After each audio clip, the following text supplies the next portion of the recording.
नमस्कार। विद्या भारती की ऑनलाइन कक्षाओं में आप सभी भैया बहनों का स्वागत। आज हम कक्षा तृतीय का पाठ नंबर 4 विषय पर्यावरण और पाठ का नाम है स्वच्छता की आदत, इसका अध्ययन करने जा रहे हैं।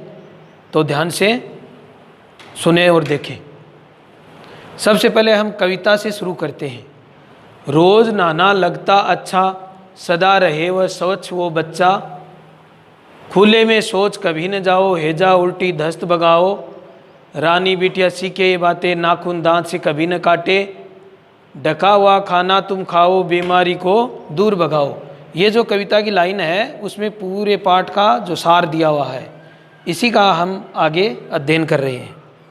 कि गुरमीत प्रतिदिन सुबह समय पर उठता है।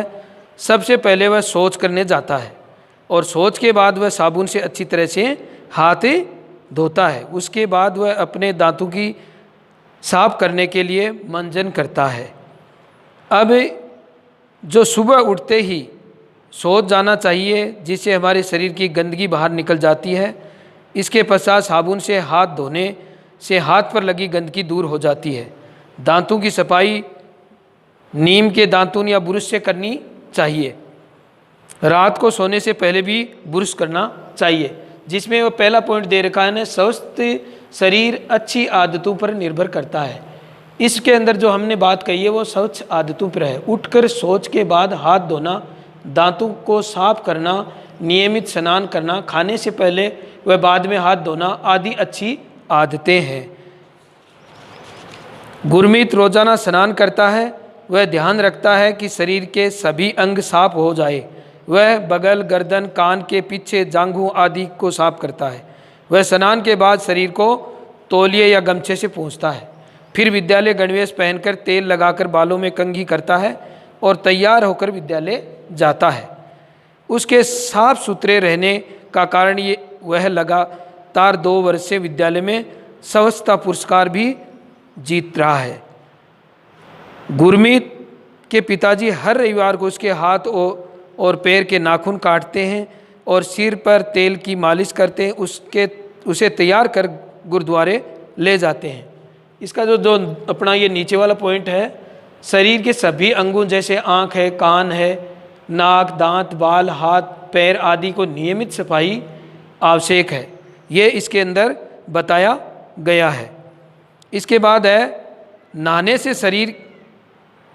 से शरीर की सफाई हो जाती है। इससे सप्ताह में 1 बार नाखून अवश्य काटने चाहिए, जिससे नाखूनों में फंसी गंदगी खाने के साथ शरीर में न जाए। अब इसके बाद है अपने जो शरीर के साथ साथ आसपास का परिवेश, जैसे घर है, विद्यालय है, सार्वजनिक स्थानों है आदि को भी स्वस्थ रखना चाहिए। स्वस्थ रहने के लिए शरीर की सफाई के साथ साथ आसपास का परिवेश भी स्वच्छ होना चाहिए। हम अधिकतर समय अपने घर व विद्यालय में रहते हैं, अतः हम अपना घर, पड़ोस और विद्यालय को साफ रखना चाहिए। घर की सफाई के साथ हमें सार्वजनिक स्थानों जैसे विद्यालय है, अस्पताल है, बस स्टैंड है, रेलवे स्टेशन आदि जगहों पर भी सफाई रखनी चाहिए। वह कचरे को सदैव कूड़ेदान में डालना चाहिए। हमें अपने घर का कूड़ा कचरा घर के बाहर ग्राम पंचायत या नगर पालिका या नगर निगम द्वारा तय किए गए स्थान पर ही डालना चाहिए। कचरा इधर उधर फेंकने से गंदगी होती है और बीमारी फैलती है। अब इसके बाद में हम सदैव कचरा कूड़ेदान में डालना चाहिए। और इसके बाद शादी विवाह, उत्सव व त्यौहार के अवसर पर घरों की साफ सफाई के साथ साथ सजावट भी की जाती है। ये सजावट मांडने, रंगोली, फूल पत्तियों व बिजली के छोटे बल्बों आदि से की जाती है। तो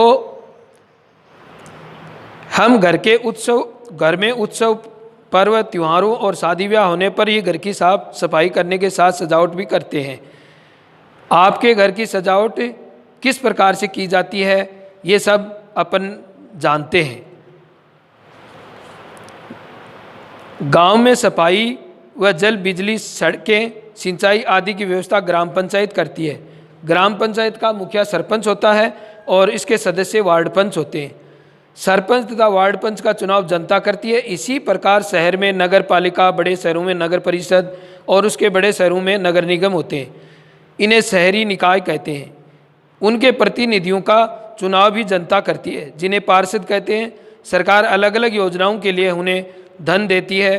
कुछ धन ये संस्थाएं अपने स्तर पर भी जुटाती है। इनसे हमारे गांव और शहर का विकास होता है। इस प्रकार से हमारा ये पाठ है, उसमें जनप्रतिनिधि विभिन्न योजनाओं द्वारा अपने क्षेत्र का विकास करते हैं। और हमने इस पाठ के अंदर क्या सीखा है, ये सारे पॉइंट इसके अंदर डाल रखे हैं। और इसके साथ ही धन्यवाद। और इस पाठ को एक बार आप अध्ययन जरूर कर लेना।